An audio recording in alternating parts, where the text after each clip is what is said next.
Spiritual Psychics TV is hosting the first annual recognition of achievements this December, acknowledging those who dedicate their lives to a spiritual act of kindness.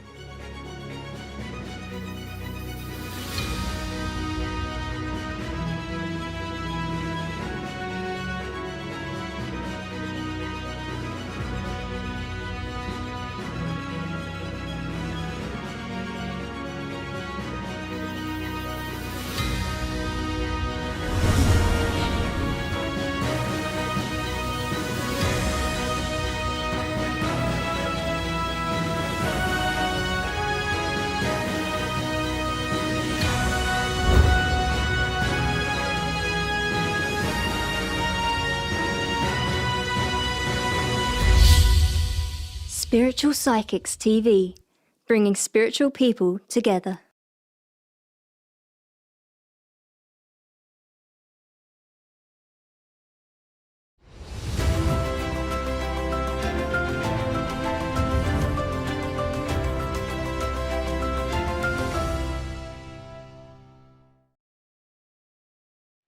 Ladies and gentlemen, good evening and welcome to Spiritual Psychic TV and this show, Being Spiritual, with your host, me. It's Ashley Robinson, and it's fantastic to be back amongst you all. Friends, if I'm seeing you again for the first time, a special warm welcome and welcome back to new friends. If you've come on the show as a stranger tonight, definitely come back again as a friend. You could be watching this on Facebook or on YouTube tonight, and this is an interactive show. So if you want to interact with us and the producer, Mr. Richard James, in the studio, please make sure you've logged into your YouTube account, and on Facebook, just comment on the main live stream on the wall. You can also show us some love, give us your thumbs up, your hearts, laugh when it's appropriate, and all the other bits and pieces you can ordinarily do. We really appreciate you sharing this stream. If you've already done that, thank you so much. If you're watching the show or just coming into it right now, why not share it now? You can do that very easy on Facebook. Just click share. That shares it straight to your wall. You can even tag a friend if you want to. On YouTube, you look for that right forward arrow, click share. You can share it across all your social media channels. Welcome to Being Spiritual. So tonight is a spiritualist philosophy show. If it is the first time joining us, do let us know where you're watching the show from. And actually, if you've come back again, it's always good to know where we are spread across this planet, and usually the UK, but we've been getting people from all over the world. Thousands of people now watching Spiritual Psychic TV. Absolutely amazing to see. 1.6 million individuals have now watched a variety of shows, and really proud that I have an opportunity to talk to you tonight about spiritualist philosophy. So although there's no spiritualist mediumship tonight, I am a spiritual medium. There are spiritual mediums that work regularly on these channels. The next one's tomorrow night at 8 o'clock. Tonight is your opportunity to ask Ash anything. You can put any sort of spiritual psychic questions to me, almost about any sort of single subject. What we're going to do this evening, we're going to have a little reading from the book The Still Voice, a White Eagle book of meditation, and I'm going to share a few more teachings of Harry Edwards and his life in spiritualism. And I'm going to talk tonight about dimensions. We introduced the spirit realm the last show. We spoke about what the spirit realm is, that place I like to call heaven. And tonight we're going to talk about dimensions and the role of a medium. I've always said, for those that have watched me do mediumship, that I think as a spiritualist medium, my primary job is to give evidence to prove survival of someone's life after that change we call death. And I still believe that that's exactly what we should do. We should give evidence of people's life after life, evidence of their personality, of their soul in the spirit world. And we're going to talk a little bit about dimensions. But before we do that, I want to give some welcomes. So if you've been chatting away and letting us know who you are and where you're from, I'm now going to read out a couple of those names that are joining us this evening. So we've got Arlene Clark watching from Dundee. Hi there, welcome. Nikki Stainsby, that's brilliant news. Well done. I'm not sure what the brilliant news is. Maybe the numbers. Yeah, I've got a very short-term memory, Nikki, but thank you very much. And I think Richard James, we should give him a round of applause. Absolutely marvellous work. And all of you, our wonderful community. Lindy Bell from the middle of Missouri, USA. Hiya, Linda. Or Lindy. Is it Lindia? I'm terrible on a Lindia. Sorry about that. And lovely Joanne Lewis. Hello. Welcome. Lenny Hopkins, hello to Ashley and Richard. Hiya, Lenny. Marie Taylor, first time here. Special welcome to you. Claire Gop, hey yourself. Welcome. Penny Jones, first time for you also. Welcome, Penny. Get your questions ready. Caroline Smith, also a newbie to the show. So tonight's Spiritualist Philosophy, folks. Opportunities to ask us lots of questions, and I will lead us on to some of my philosophy, some of the things that make me, my spiritualism, my spirit. Julie Caswell says, good evening from everybody. Hi, May Martin and Julie. Hiya. Von Turner, hello. New one here as well. Hiya, Von Turner. Welcome. Kathy Garcia and Cheryl Bedermark. Hiya. Haley Bennett, good evening to you. That dog's eyes, my profile picture, that's real proper puppy dog's eyes. Feel like you could ask me anything about that photo. Denise, good evening to you. Denise Fazizi. Caroline May Sandbrooks, hello Ashley from Dagenham. Hiya. Loretta Rose on YouTube, hello. Shirley Shannon on Facebook, hiya Shirley. Good evening Ashley and everyone from Claire Colbeck. Good evening to you, Claire. The lovely Terry Wall, thanks for everything you do, Terry. Good evening. And Mr. Jim Blythe, good evening. I'm doing very well. Hope you are too, Jim, and everyone else at Wimbledon. Mary Dixie, lovely Mary. We're going to have Mary on the show soon. I need to organise that, talking about spiritualist development and circles. She was my teacher.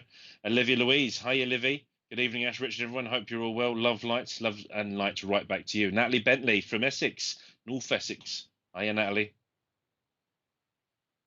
Sharon Briggs Hennessy. Good evening to you. Sharon joins us on Facebook tonight. Gail Amos says hi to everybody. There's a whole cast of people there you start to know, Gail. Yeah, brilliant. And as I said, this community, it's so powerful. It's a channel effectively run by you for the purpose of you. Is that Nene Perry? Hiya. Okay. If you can't see the names on Facebook, it might be because of you. They're on YouTube. And if YouTube, you can't see the names, that could be because they're on Facebook. Elaine Walker. Good evening, everyone. It's time. Hey, Elaine. Hello, Alison. Lovely to see you. I guess you're joining us from North Wales this evening. Lovely to see you on the show. We're chatting about spiritualist philosophy tonight, Alison. Carrie Ann Marshall. Hello, Carrie Ann. Welcome. Joining us on Facebook tonight. We'll do a couple of more folks. Kaylee Daggett from the Northeast. Hey, Kaylee. Welcome. Ray Robinson. Hello, Mum and Dad.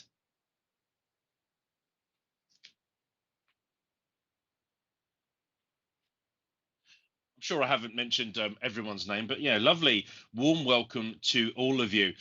Jamie Lee Watson, evening, everybody. It's definitely getting darker for those of us in the UK a lot earlier, isn't it? I can remember the spring, summer seems like such a distant memory now. Hey, and hey, Suzanne.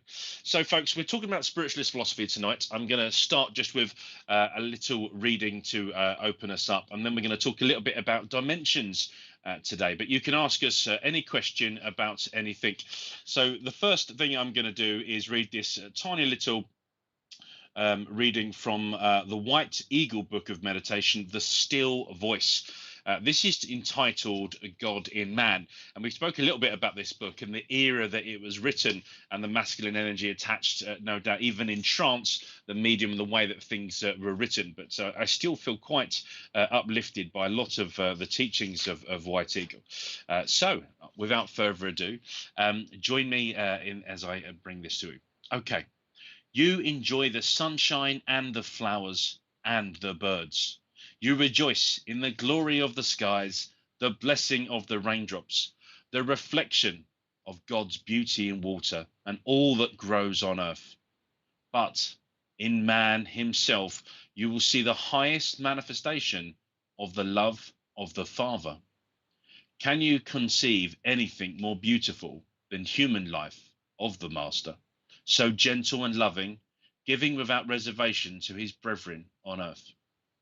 O beloved children, Follow the way of the gentle master of love, the Son of God, for he is truly the Saviour of mankind. The wise man knows that of himself he is nothing, that of himself he can do nothing. But the Christ will dwelleth in him, doeth all things, and will draw all men upon him, unto him. I am the way, the truth, and the life. No man cometh into the Father but by me. Through love, this is the law. Beloved children, when you enter into communion with God and with the Master, you raise your consciousness to the highest plane of spiritual life. In each man there is a permanent atom, the permanent part of his nature, which lives in heaven with God. Few are sufficiently evolved yet to contact that permanent atom continuously, consciously, whilst living in the flesh. But you can, if you will, touch that plane of light and love and can function consciously from that temple, which is your eternal home. Picture now the gentle human figure of the great healer, all love. He bids us follow him, and he leads us to the highs, into the temple of the sun. It is as though we are absorbed into the sun. Gradually, we become aware of great things of the sun, the Christ star circle, who hold the earth and all the people in their care. Say to yourself, I am the flame in the heart of the sun. I am in the heart of the sun. So thank you, folks, for listening to that. And as I say, I make no apologies for it, but for me, it's very conscious that you get that sort of masculine energy. I think if you were writing that now as a medium, as a printer, you'd be talking about the soul, the consciousness, necessarily about the gender. But this book was written in the 60s and 70s, and that was very much the way things are written. But for what me is saying, and I know that Julie Caswell's often spoke about this, is there is a very, very sort of small part of us, call that your soul, in the spirit realm, in heaven at all times, almost like a mothership. And there's this umbilical cord, almost like breadcrumbs, down to the life and the incarnation we have now. And for me, it talks about God as energy. It talks about us as energy, as an expression of that energy. And therefore, as I've said a few times, I believe that God is simply a descriptive word for the sum particles of all that energy. Hey, Gaz. Gaz is juggling spiritualism and rugby tonight, something I try and do all the time, Gary. And that's why we're going to talk a little bit about realms this evening. We're going to talk a little bit about dimensions and sort of what that means. For me, the most important thing is that we focus on the now. We focus on our journey in pursuit of happiness. Oh, we got a hello from Australia. Anything from Spirit? There's always something from Spirit, but tonight we're chatting spiritualist philosophy, and that's where they're inspiring us. And we're going to talk a little. Okay. Oh, a new presenter to SPTV. So a special welcome to Psychic Medium, Brynna Wilson. Look forward to checking you out on SPTV. Tonight we're chatting a little bit about dimensions and the spirit dimensions in particular.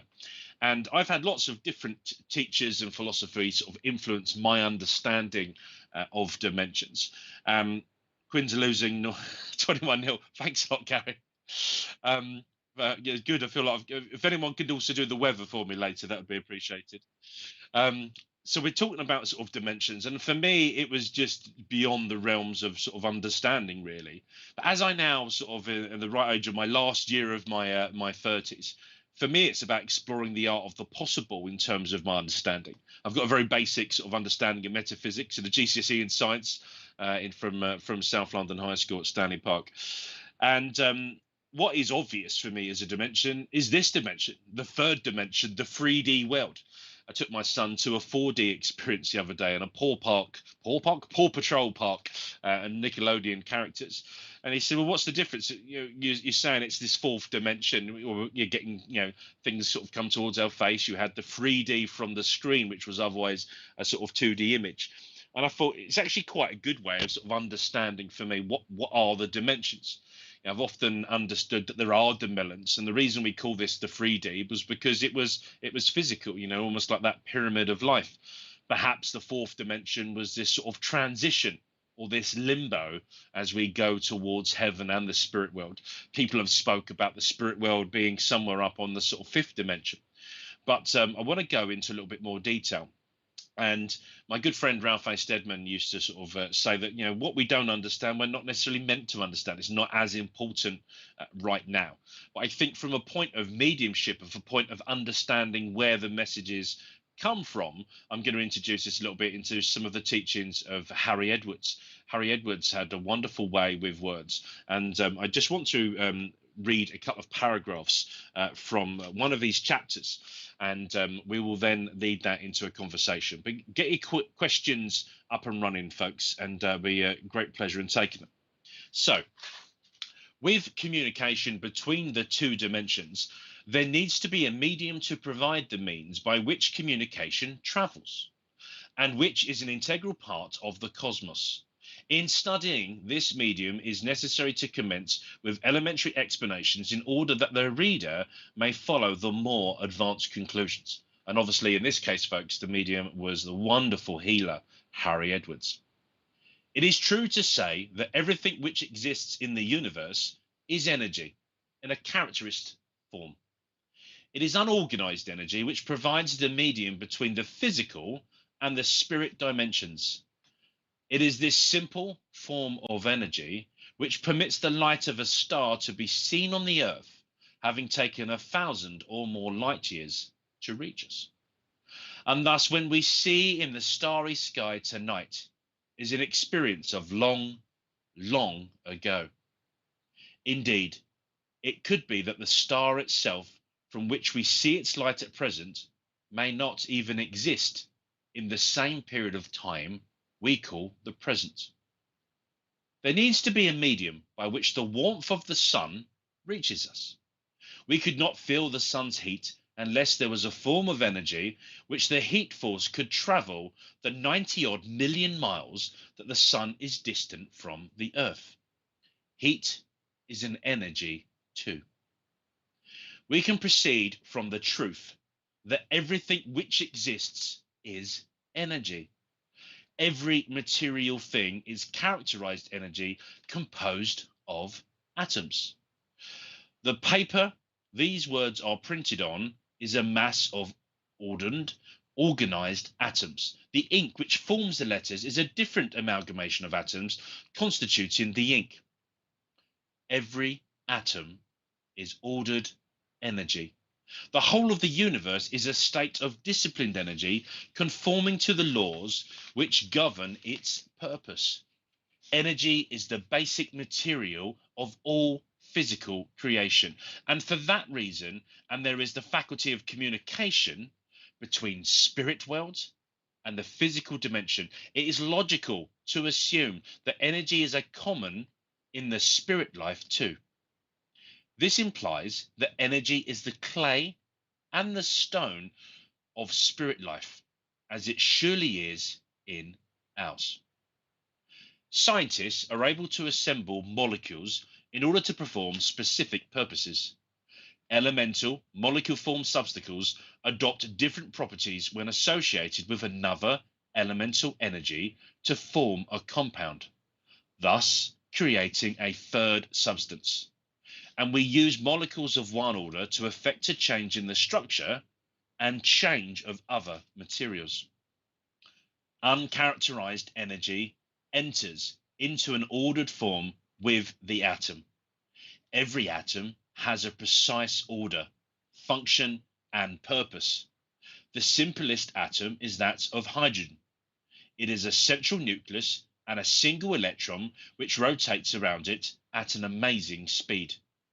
If a hydrogen atom could be enlarged to the size of St. Paul's Cathedral, the nucleus suspended in the center of it would be no larger than a football, and the single electron which races around the circumference would be no larger than a golf ball. Every element has its determined number of electrons which rotate around the nucleus, varying in number from 1 to hundreds. One can picture an atom as a tiny solar system with the electrons, the planets, revolving around the nucleus, the sun, in determined orbits. So there's our science lesson from Harry Edwards. And I wish I'd had him as a teacher at school, because I do think in that sort of plain English, he gives us a nice understanding of energy. Indeed, I've said that the difference between a human being alive and well in this third dimensional world, the difference between them and a corpse in the same world, is the absence of a personality, the absence of their personality. So where does their life go after the life they've had in that incarnation? Well, it's energy. And the personality of the person is energy. We know that energy cannot be destroyed, but it can be changed and it can be transformed. And I believe that that is the energy that transforms and lives and exists in that dimension I call the spirit world or heaven. Lenny says, is the atom that remains in heaven, is that what is called the higher self? Lenny, I think so. Some people refer to the higher self as perhaps being part of the personality. But I think that if you take the personality of Ashley Robinson, after I'm finished in this human physical 3D incarnation, then parts of me, the personality, the soul, continues to live, and it has a life after life. Now, some people might say that is in itself its higher self.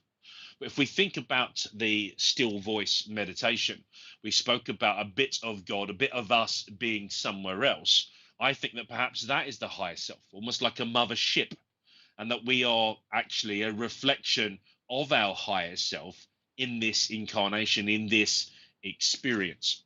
So good question, Lenny. Just going to take us on a little bit more and talk very briefly about the formation of molecules. Two or more different elemental atoms, when placed together, form a molecule. In turn, they form a compound. The simplest example is an amalgamation of two hydrogen atoms with one oxygen atom to form water, chemically expressed as H2O. Science is based upon the association of atoms with other atoms, forming composite molecules and studying their behavior under varying conditions. It was from this study that the modern medical and all other sciences, including sadly the atom bomb, was born. These observations are of special importance for those who wish to understand the science and the gift of healing, for they form the foundation upon which spirit healing science rests, the science behind the spiritual gift that is healing, in the same way they do for the study of this physical science. Just as man is able to manipulate energies to perform a designed objective, so we must equally allow for wiser spirit minds or evolved spirit minds to be able to bring about chemical changes in patients, because they have the knowledge of the manipulation of the energies. This is the science which enables the spirit people, the spirit energy, to establish communication with each other, as well as communication with the sensitive minds on earth. Let me take another typical case to illustrate this point of view. And I do want to share this little case study. But for me, we've just spoke about the spiritual gift of mediumship. We've spoken about the spiritual gift of healing, and it all around the energy. And it's all around this opportunity of recognizing the energy, being able to work with the energy, and understanding the basic mechanical parts, that we cannot destroy or create energy, but we can change. We can bring things together. So Harry Edwards, who I think was an amazing spiritual healer, my granddad used to say one of the greatest healers since Jesus. He gives us a lovely little case study here, which I do want to share. A patient suffers from chronic arthritis. His joints have lost their freedom. They cannot move for the reason that the chemicals have been deposited in the joints from the bloodstream, and these have cemented up the joints so that movement can only take place with great pain and difficulty. In some cases, the joints cannot move at all. This presents a totally incurable condition to the wisest medical mind. It is stating the obvious that to remove the arthritic adhesions, a change must be induced from within them to alter the state to enable the joint to become free. This means that the atoms within the molecules of the calcium carbonate, which I think, CaCO3, one atom of calcium, one of carbon, and three of oxygen, these are freed from each other and return to simple, unconnected atoms. Or the conditions is so changed that it can be passed away, say in the bloodstream, or by other means to be excreted from the body. There is no other way to accomplish this than by directing it to either a disruptive force or an ordered grouping of molecules, which can change the substance into another form, which can be disassociated from the joint and removed. It is said that if you apply the force of heat to calcium carbonate, this is one means by which its structure and formation can be changed, but the heat required would be of too great an intensity to apply it physically to an arthritic joint. The fact is that when spirit healing is applied to the condition, full freedom can return to the joint within a matter of seconds without causing any pain whatsoever. It's factual that when this takes place, only the offending substance is removed without ill affecting in any other ways membranes or surrounding tissues, blood vessels or nerves connected with that joint. Invariably, the sufferer is freed from pain and has no further stress. I'm going to stop us there because I don't have the same gifts and talents that Harry Edward did with his healing, but I've certainly been on the receiving end of healing. And I know that what Harry Edwards starts to explore there is the art of the possible. In order to manipulate the energy, you need to understand enough to manipulate it, to ask spirits who are closer to that energy to do something about it. Now, Brianna Wilson says she loves the fifth dimension, telekinesis, telepathy, all clairs and amazing blessings. Yeah, absolutely. A place of pure love and light. I've often had that as a description of what is heaven. It's a place of pure thought, of pure light. Now, Gal Amos says, so if that is true, does the direct equation fit? Saying if two energies interact together long enough, they affect each other. Absolutely, Gail. That's exactly what Harry is saying. There was a lovely lady called Vari Kent who used to describe herself as a medical intuitist, and she, in plain English, used to understand the way that the body worked, and she would then work with spirit energy to manipulate it. So when I had my stroke, she was one of the healers that I do credit to that spontaneous recovery I had. And Vari Kent, that she understood there was a clot, and in her mind's eye, she saw that clot as almost like a big traffic jam. And there was all these cars, they were all stuck, and none of them could get across the road.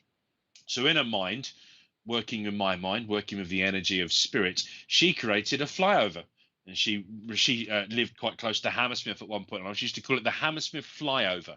She said, I'm going to find a way to get the cars, the blood, in your brain to get over this jam, which is this blockage, and that is the flyover. And I thought it was a lovely, simple way of her understanding the mechanics of the body. And, I did have an MRI scan before and after the healing, I think, affected me. And the doctor said, look, there was no human intelligence involved in what's happened, but parts of your brain that weren't working, weren't routing in the way they did, are working differently. And I do believe that it was that gift of healing, hundreds, if not thousands of people all sending me that love and that light to affect the energy, the molecules, the atoms inside my brain. And Ramus Branch, who was a student and teacher within the Harry Edwards Healing Sanctuary, was another person I credit to that. And my dad gave him that brief description of what was going on. And that's exactly what he did with his gift of absent healing. None of the healers, apart from my dad, actually came into my hospital. This was all done remotely, using that power of energy, that power of love that comes with it. So the second part of Gail's point was, meaning no matter where they are in the universe, they're a part of each other. Is that true? Does it identify with what happens with love? I think so. I think that from my limited understanding of atoms, we know that within the atoms and the molecules and the particles of energy, that they are in themselves intelligent pieces of energy. So atom used to be the smallest thing. Within that atom, there is even more going on. They're in communication with themselves and other atoms and other molecules and other particles. And we know that atoms can exist in different parts at exactly the same time and be in constant communication with each other. So yes, it does, I believe, mean that no matter where they are in the universe, they're part of each other. And I think that if you think about that power of love, often described universally or unconditionally as one of the most powerful things in the universe when it comes to energy. It's about that intention. It's about that affirmation. So thank you, Gal, for that question. Keep the questions coming, folks, and I'm going to drip in a few other parts of what Tara used to say. So Kathy says, can this be inherited, such as lupus? If you're talking about a condition, Kathy, like lupus, can this be inherited? Then yes, we know that certain things are genetic. We know that the way that our DNA works and the characteristics of the creation. Now, I've often been told that from a spirit point of view, the soul enters the new baby, the new human, initially as a microdot of energy at that point of conception. And if we think about, traditional sort of biology, female biologically, male biology creating a baby, then at that point of conception is the start of additional energy, that spark. I've been told by other mediums and teachers that as that physical baby starts to develop, so does the energy, like a snowball of the personality. And at around 6 months, the development of the baby is developing its own soul within that 3D world.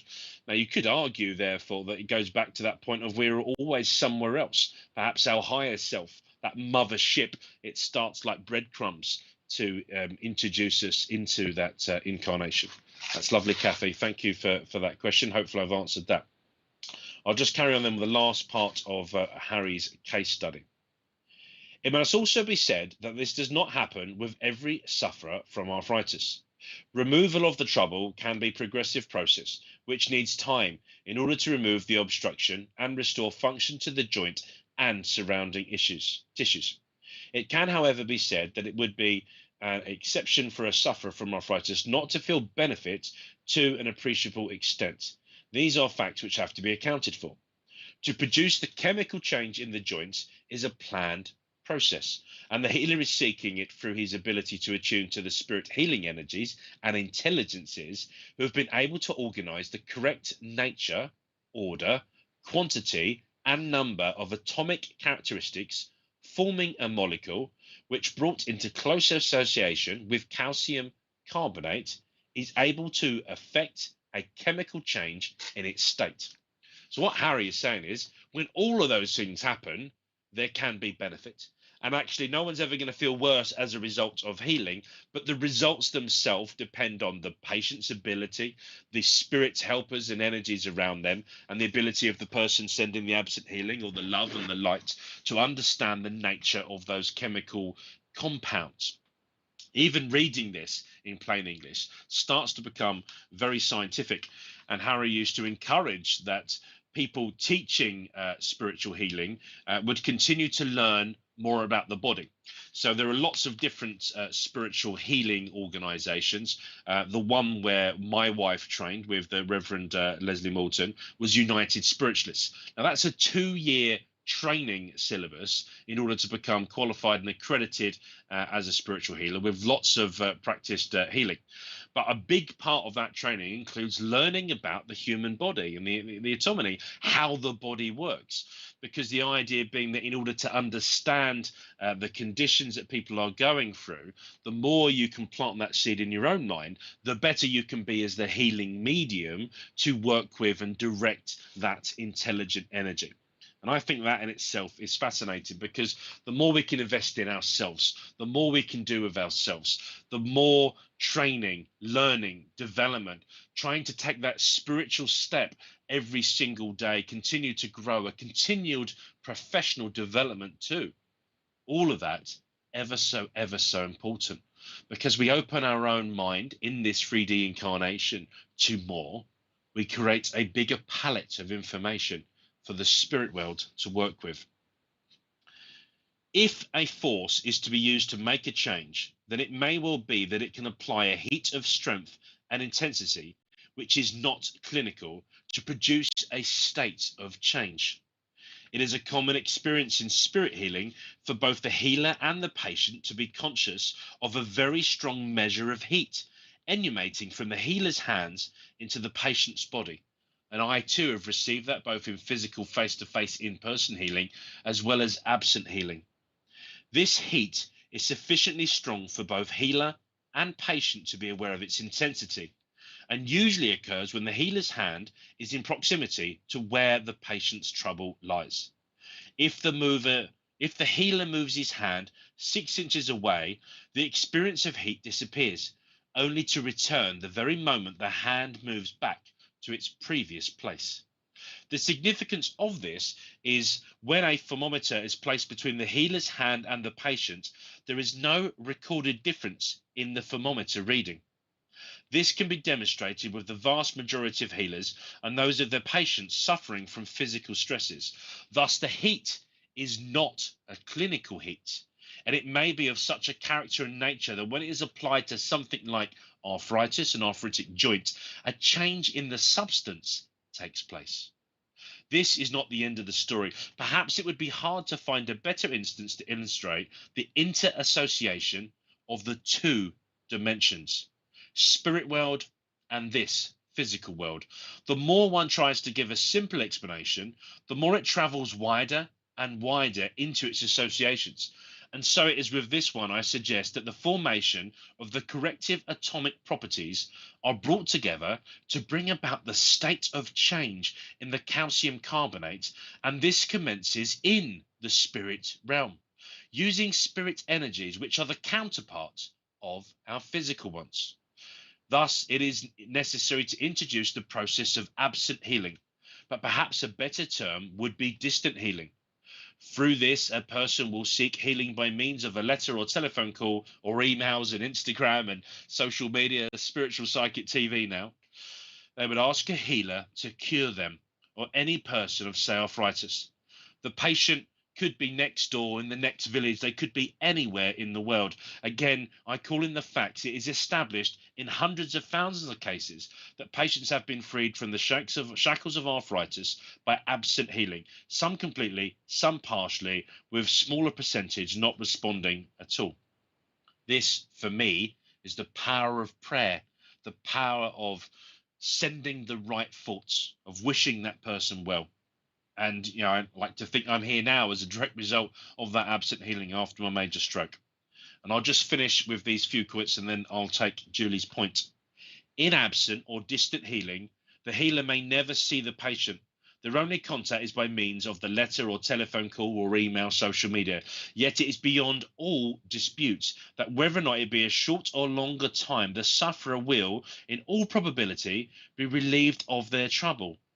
This establishes the truth, the formation of the correcting molecules taking place in the spirit dimension, and supports the theory that the healers in spirit, through their greater knowledge of chemistry and the laws governing matter, know of the ways in which to form corrective molecule structures.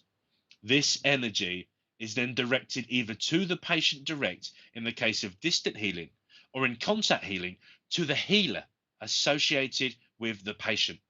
Therefore, it is reasonable to assume that the corrective molecules needed to be transformed from their spirit structure into the physical counterparts. How amazing is that? And I say it does get a bit technical with some of the metaphysics there, but it breaks it down for me. Think well, think positive, act as a medium and surrender yourself to something greater than yourself. Let spirit do the rest. And if you want to get good at this, like anything, practice, learn, develop, invest in yourself. Julie Caswell says, according to Emmanuel 1660s philosopher in the spirit world, like goes to like. So all of the people we love would be in the same place in the spirit world. Absolutely, Julie. Birds of a feather flock together. Light attracts light. Mary Dixie says absent or distal healing is very, very powerful. Yes, absolutely, Mary. And I know that lots of us receive healing on a daily basis. Even with a simple email outside of my civil service life, I try and sign things off love and light. And for me, the intention behind that is to send a little love and a little light. I've also discovered that in sending healing, a bit like the modern understanding of consent, that you should ask permission. I mean, I look after all my family. I'm always sending love and light to my family. I know that they welcome that. But before sending someone absent healing, just to ask them, is it okay if I think of you? Is it okay if I send you some love, some light, some healing? And I find that while doing that, that power of consent is enormous because the person is opening themselves up again to something greater than themselves. Stay Shore says, so I'm going with healing energy is a bit like turning on a light switch. You don't really need to know how it works for it to work. You just know it needs to work, so trust that it works. Look, Stace, I love that. I love that. Yeah. And actually, it goes to show, doesn't it? If you think about how much human civilization has evolved in 2021, if actually, if most of us in this virtual congregation tonight were suddenly to be parachuted onto a deserted island, we wouldn't have the collective inherited intelligence of all of our peers. And actually, unless we know how to create energy and electricity and things like that, we would struggle. We would only be able to do the things we know we can do. That doesn't mean we can't operate them like a light switch. Kelly McKeaton says, I love doing distant healing. I love to enhance it with crystals. And again, we could dedicate an entire show to the power of crystals and gemstones. Crystals, like all objects, are made of energy. And energy in themselves contains atoms, and atoms can tell us a story. There's a lovely lady, Shelley Monaco, from our church, that is a very powerful reader of objects. And she often enhances this with mediumship and brings through communicators. And also, Richard's just talking to me. Carry on, Richard. Okay. Okay. Okay. Richard's just given me some information. Okie dokie. Yeah. Bring it back up to the first one. I just want to make reference to something that Marnie Diamond Mathers has said about God needed then for something. A lot of this depends on in my opinion, in your own understanding of God. Is God the man on the throne over righteousness, all making decisions on who lives and who dies? I don't believe so. I don't believe that they are an individual or a character in the same way that we have this 3D incarnation. God for me is a force. God for me is the sum total of all particles, of all molecules, of all atoms, of all everything. God describes that force, that divine presence. To a certain extent, within the dimensions, there are people that live in a higher dimension, that place I call heaven, the spirit world. I don't think that every single second of our life is pre-written, but I do believe in destiny. I do believe in the concept of reincarnation. And I do believe, therefore, that in this incarnation, we may have, perhaps at a higher self level, an opportunity to choose the conditions in which we will incarnate, either for the first time, the 100th time, 10,000th time. I've always been told by my influencers and my inspirers, both in this 3D world and those from the spirit world, that everything that does happen was almost always meant to be. That the experience we have, that the experience that people have around us as a result of those things, all of that is important, and almost all of that is meant to be. As a spiritualist, the principle of responsibility for my own decisions, my own actions, is a really important matter, because I am charged with the gift of free will. I decide what I do and how I do it. Because of that gift of free will, people can muck up destiny at times. And that's why I say not every single moment, every single second is there. Equally, as Harry Edwards speaks at the beginning of his book, we're not necessarily meant to comprehend everything. But yes, if we think about God as a divine presence, as a force. I love the way that the film Star Wars talks about the Jedi, and it talks about the Force. May the Force be with you. May love be with you. That, for me, that energy is what exists all around us, and therefore that is what gives us the opportunity. Now, Claire Gopp says, happiness to me is loving and living for now. Tomorrow may never be, and certainly is never promised. I take even the smallest bit from everything and appreciate what I have. Claire, beautifully put, my friend. I agree. My mum always says to me that life today is a gift. That's why we call it present time. It is a present, it is a gift, and we should be blessed. And, on a good day, I go to sleep and I count my blessings and I thank the universe for what I do have, for the food in my fridge, for the roof over my head, for the opportunities of transport, for the family and the experiences I'm happening, the health of me and my family. All of those are daily blessings that I take for granted. Does that mean that every day is like that? No. Sometimes I'm absolutely miserable and I'm short-tempered and I don't have patience and I'm unable to be grateful and to show gratitude for all of those blessings. I've suffered with depression and anxiety, and I've suffered at times to overcome those bouts of depression and anxiety. Again, all of that I think is an experience. But Claire, you've put that so lovely. Thank you. Gail Amos says, I am one with the Force. The Force is within me. Yeah, lovely. May the Force be with you. May the Force be with all of you. Well said, Gail. And really keen, folks, to get some more of your thoughts on this, and what it is I've said about those dimensions. Use the forks, yep, particularly if you're eating spaghetti or rice. I find that's really, really important. Go forward. We just got to keep on keeping on, and if we can do that while being happy with people that make us happy, then that's even better. Because what if God, as energy, as everything, as every single bit of energy, as the sum total of all those particles, what if our incarnations is all about God, the universe, experiencing everything possible? And therefore, we've got to go and experience everything that we can. Mary says, in the 1980s, used to go for hands-on healing accompanied by his wife. His body was not healed of cancer. His wife said he was calmer in his mind, which helped her.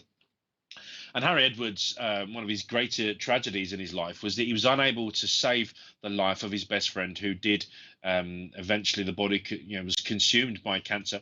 And Harry used to speak about the fact that often the cancer symptoms of what healers target helps calm the mind, helps perhaps with pain relief.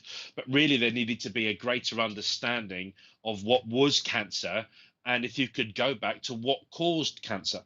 Harry Edwards had a theory that almost every cancerous type condition and growth could be taken back to a significant trauma or something which had been affected. And actually, if you could deal with that trauma, you stood a better chance of combating the criminality behind the horrible disease of cancer. Equally, I like to think that all the advancements we've taken in human intelligence around cancer is, again, a better understanding of how to treat it, of how to recognize it. My grandfather and my great uncle, part of an organization called the Bud Flanagan Leukemia Fund, particularly the Henry Cooper Boxing Committee, where millions of pounds has been raised in terms of charity to go towards the Bud Flanagan Leukemia Ward in Sutton. And I remember as a young boy seeing one of the doctors from the hospital, and I remember him standing up. So I'm 39, or I was 39 last week. I'm probably going to go back about 25 years. The first time I saw this doctor stand up and said, "How much would you give me in support of charity for this imaginary pill that will cure cancer?" And he used to sort of start the bids. People would go, "I'll give, who would give me a pound?" He'd say, "Who would give me a pound for this cancer cure?" Of course, £5, £10, hundreds of pounds, thousands of pounds. And it was all about the art of the possible. It was all about that concept. But I do believe that spirit, wherever they can, will directly influence our own learning and development so that we can continue to grow. Some people have said, if you're a believer in reincarnation, that the ability to come back and incarnate several times, you might get to the point that you can take positive karma with you, these spiritual gifts and these memories, able to continue to work with energy, continue to learn. And perhaps it's an explanation for why sometimes someone may choose from the spirit realms a more difficult life, so those experiences can influence them in another life. Julie says she believes in reincarnation and that we are not here to learn lessons, but to have experiences. I think the experiences part is a massive part of it for sure. As a human being, I would sort of struggle to understand the concept of going into Blockbuster Video in heaven, choosing a life just to learn lessons. The human being in me wants some fun. You want to enjoy that. Perhaps at the end of the experiences, that's truly where the learning comes in. And there's more of an opportunity to learn from lessons from those experiences. And perhaps that will influence what some people might describe as positive or negative karma. This idea being that you look back at your life and you look at those experiences and you think, oh, there's an opportunity for me, perhaps my higher self, to have learned some of those lessons from some of those experiences. And perhaps you get to a point that you think some of those experiences caused negative impact on others.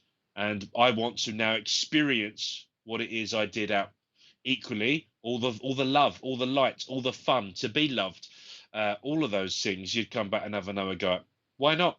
I've been to Disneyland Paris a few times. You head back for the stuff you like, the things you enjoy.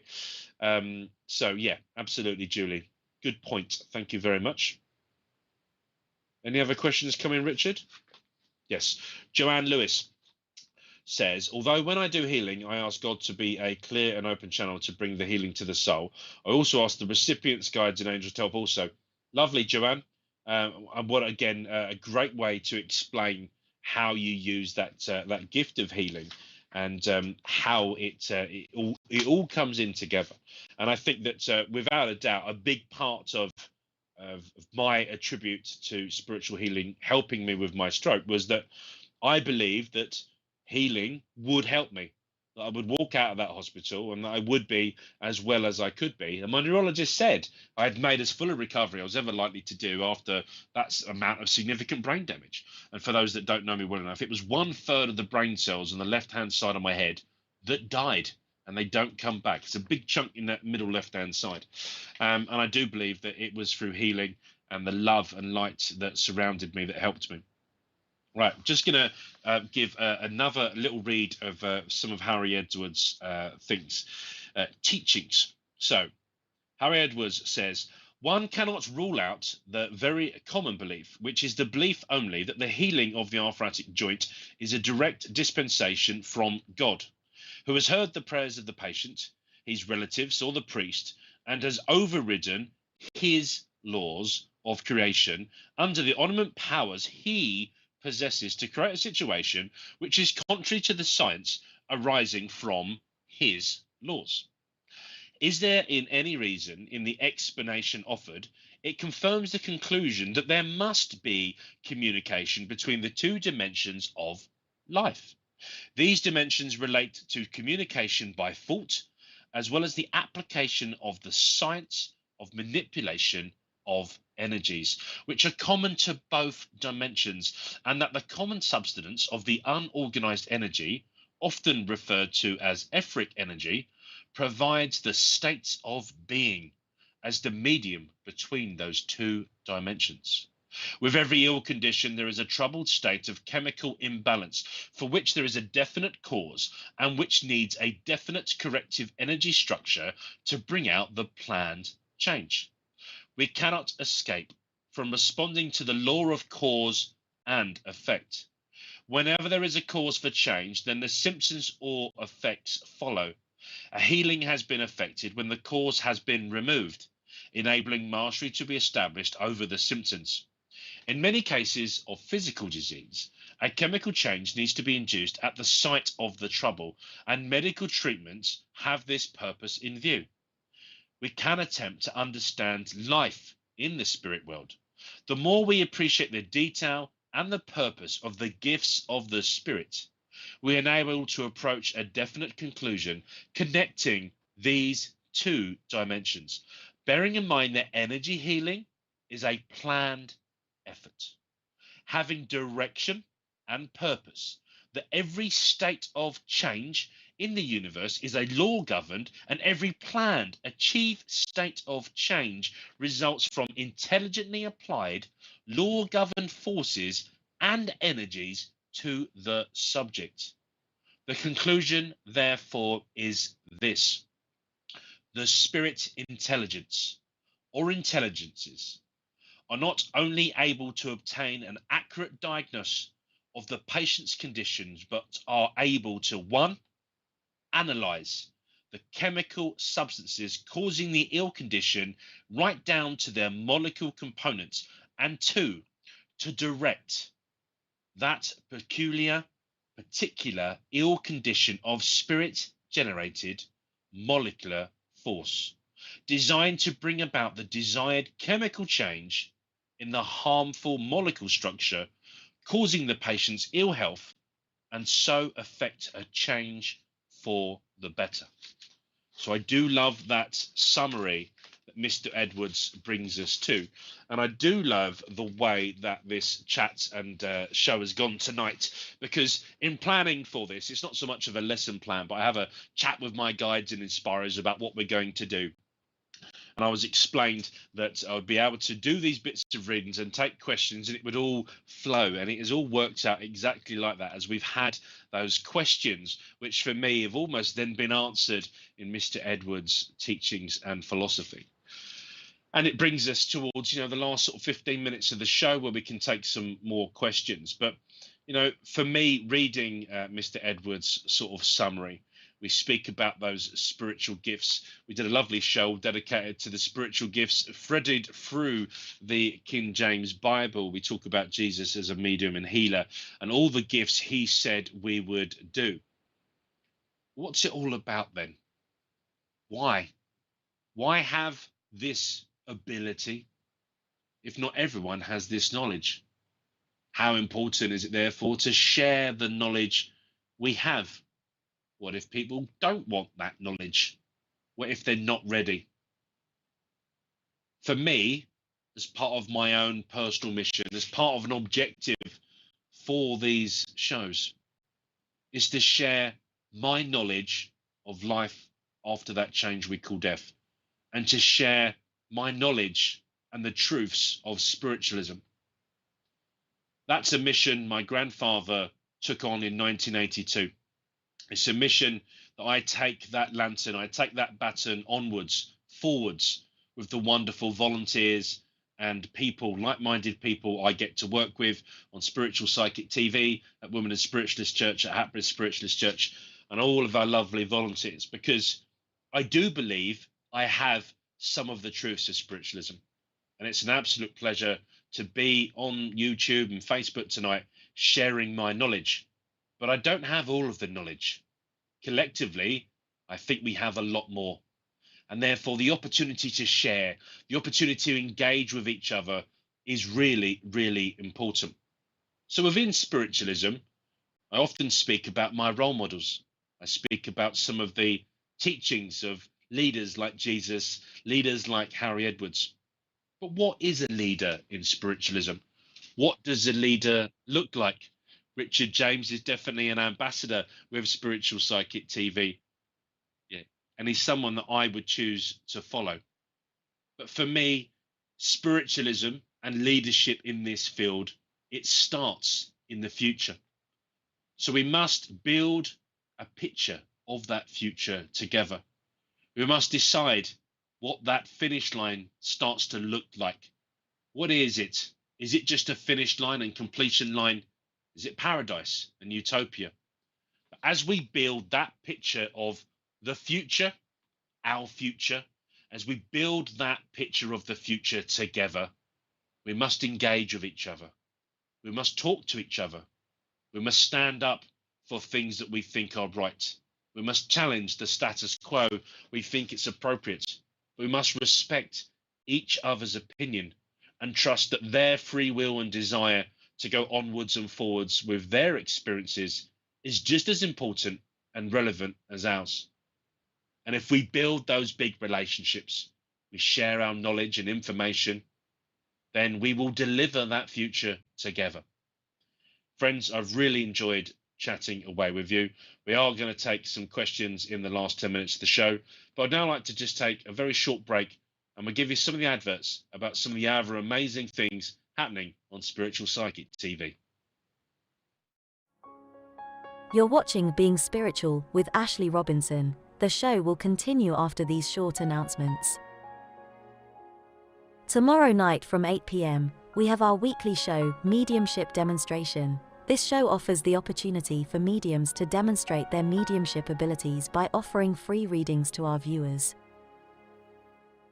On Sunday from 11 a.m, we team up with Wimbledon Spiritualist Church for the Divine Service. The Divine Service consists of healing, a reading, an address, and a demonstration of mediumship.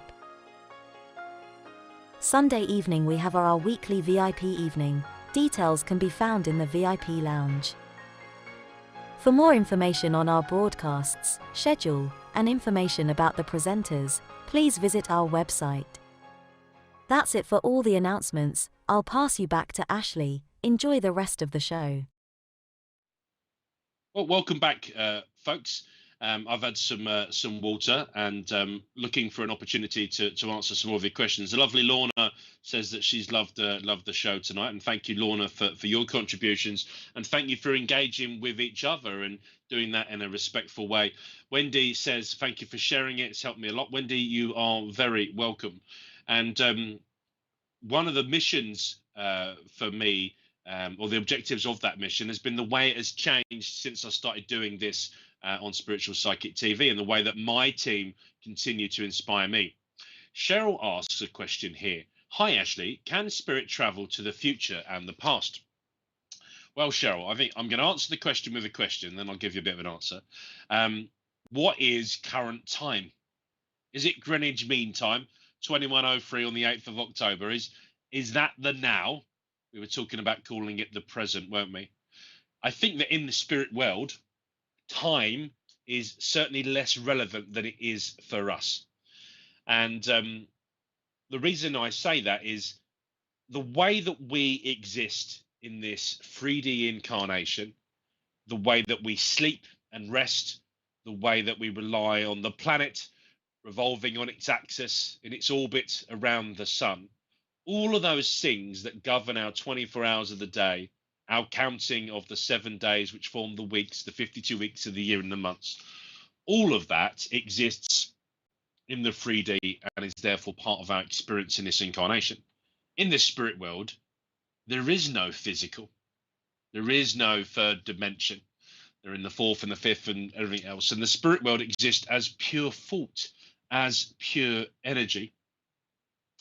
I think that when the personality survives after the change the body goes through calls death, that time is still quite material, that they are in the spirit world at the same time that it means for us.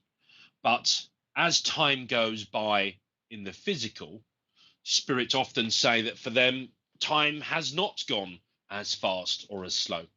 I've had messages from, say, for example, children who have stayed the same age, and for them, hours or days have passed, despite it being years for the parents.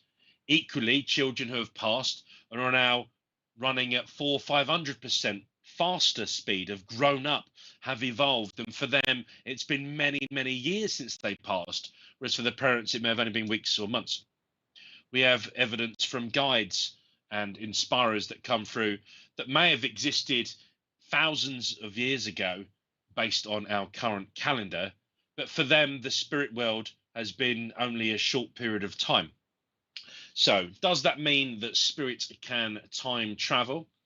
Potentially, yes, it does. Of course, it all depends on that timeline about what it all means. And I often mention a bit of Hollywood, don't I? But one of the things I really liked on Netflix was Travelers, where at some point in the distant future, when the world had all gone bananas and something bad had happened, they understood as human beings how they could transfer transfer consciousness from one human body to another. And once they mastered the technology to move someone's conscious from one body and vessel to the next, they mastered the opportunity to send that consciousness back in time to incarnate the body of someone who would have otherwise given up that vessel and died. It's a great little show. It's all pure fantasy, or is it? And it talks about that opportunity to sort of travel. So I think that, yeah, time is absolutely very different for people in the spirit world. Doesn't mean the same things it does to us, but they are so close to us that they can track it. They can grow up. They can relate to the speed that we're at. And therefore, they can dip in and out of that timeline. What, Cheryl, is the... Oh, sorry, Richard, do you want to say something?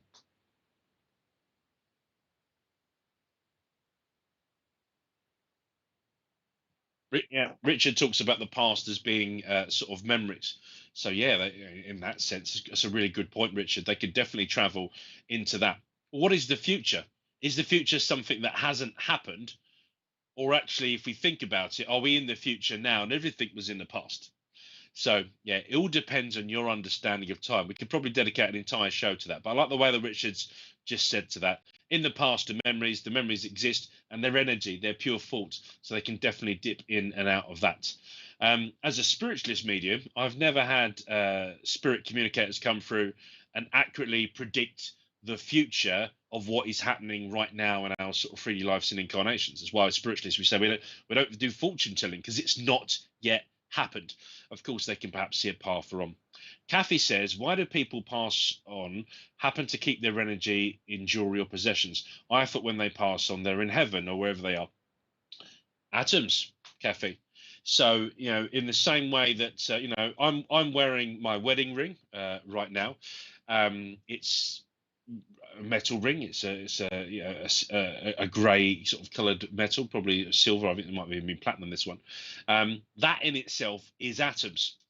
And assuming that all atoms are intelligent energy, then energy is changing all the time and it's learning. So for me, it's more like an imprint. So at some point after I go through that change called death, and I no longer have this ring, it may be that when you pick up the ring, there's an imprint there, in the same way that you leave a footprint in snow. So I think that our consciousness, the personality we are, that's what leaves our body after the change our body goes through called death. And yes, we live in the spirit world or heaven.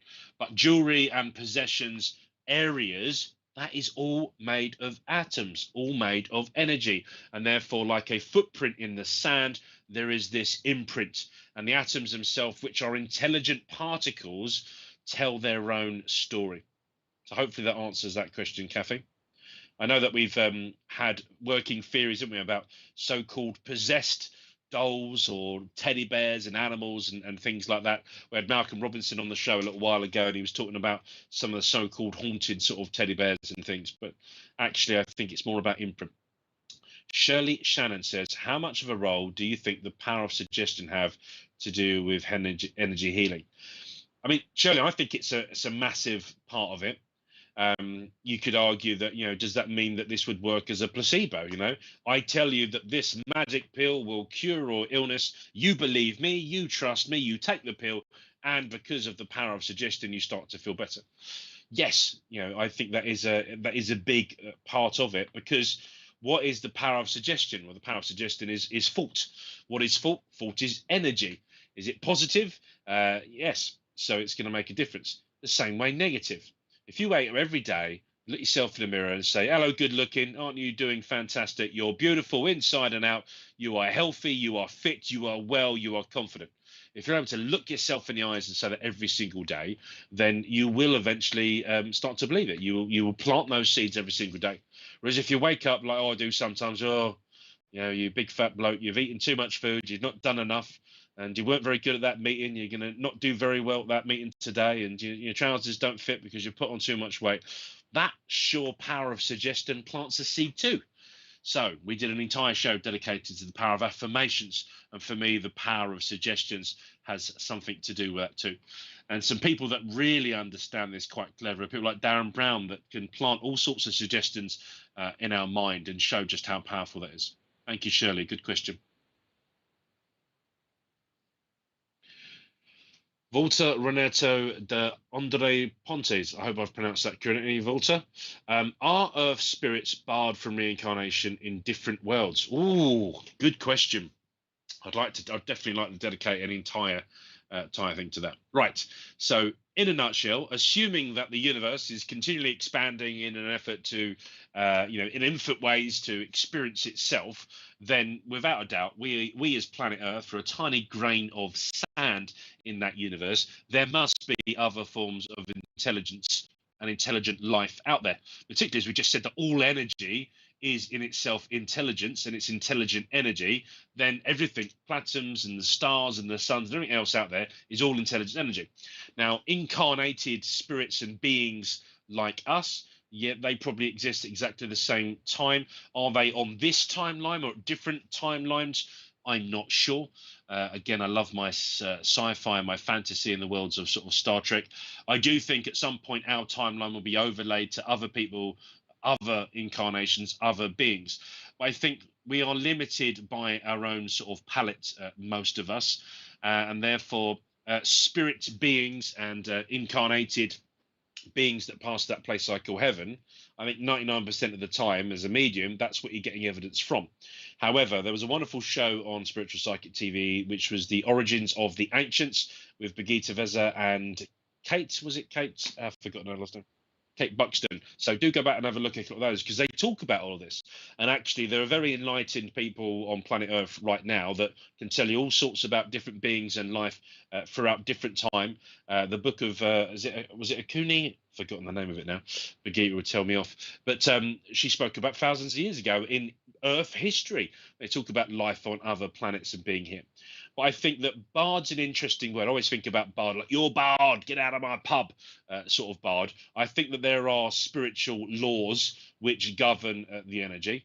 And I think that it's interesting, the vast majority of people working within modern spiritualism, most of their guides are also people that have existed as a human being, even some of the ascended masters, human beings. But the more you get into this, the more this can start to take you in different directions. Some people will talk about life on other planets, influencing and inspiring with them. And of course, if as a medium we can communicate with the intelligence energy of someone's personality in their life after life, is it possible that we could communicate more telepathically with intelligent energy from other beings in other parts of the universe? Absolutely possible. I just don't have that physical experience myself, but I love my sci-fi. I love a bit of Hollywood and sci-fi, and I look forward to learning more about this. So check out some of those other shows on playback, Walter.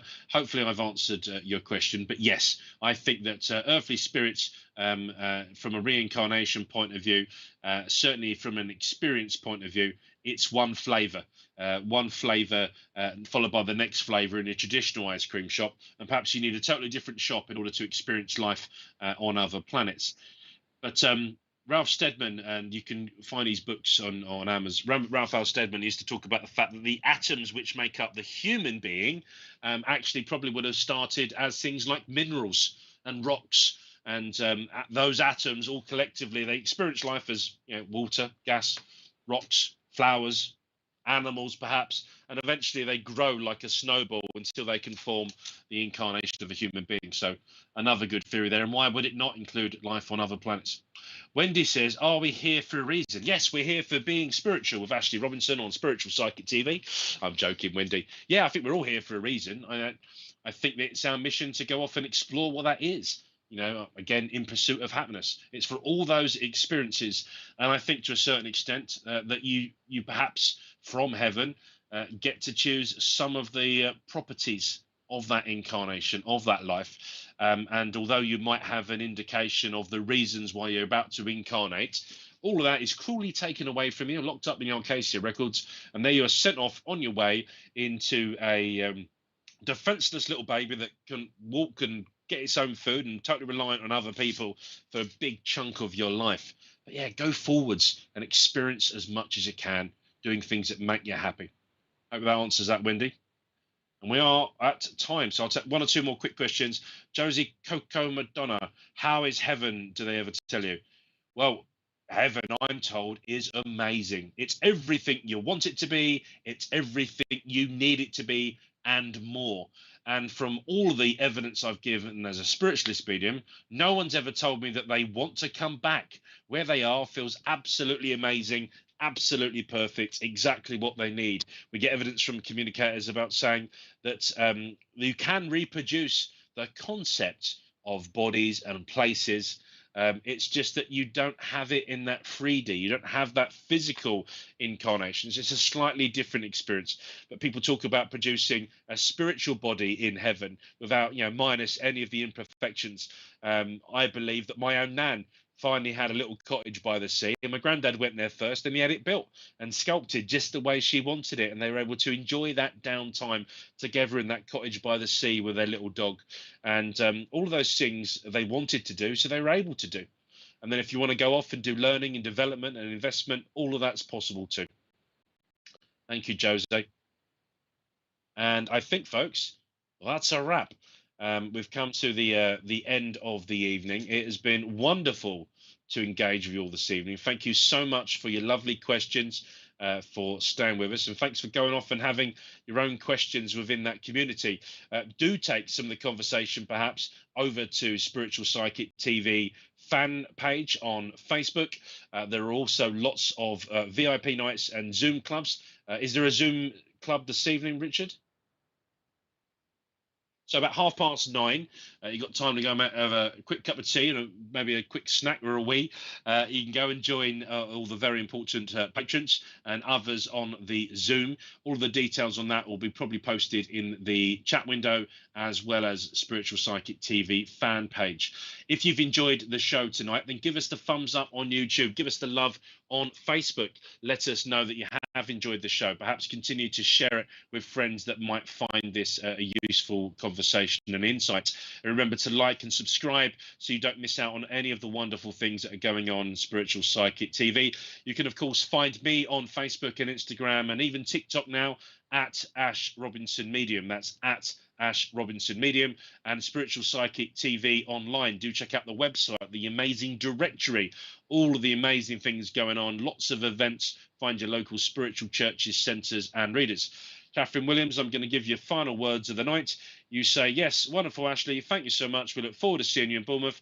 I look forward to seeing you too, Catherine Williams. And for those that don't know, the Women of Spiritualist Church and many friends from all over the country are getting together in Bournemouth for our annual Spiritual and Psychic Weekend Retreat. And if you're interested to know more about that, head over to spiritseeker.co.uk. That's spiritseeker.co.uk, and you'll find out about the amazing weekend we have in March next year with lots of the wonderful panel of mediums, talkers, speakers and demonstrators from the Spiritual Psychic TV family. I think we've got 1 or 2 rooms left for March next year, folks. So check out that website. Look forward to seeing you, Catherine, in Bournemouth in a couple of weeks' time. And otherwise, sending you all some love, some light and some laughter. Good night. Spiritual Psychics TV. Online. Spiritual Psychics TV isn't just an online broadcasting service. We also offer many features via our website. SPTV offers a unique directory that uses geolocation to find your nearest reader or venue, just by using your postcode. The Academy section allows anyone to upload and create their own spiritual courses within minutes. For those who like to read, then our online magazine area will offer just that.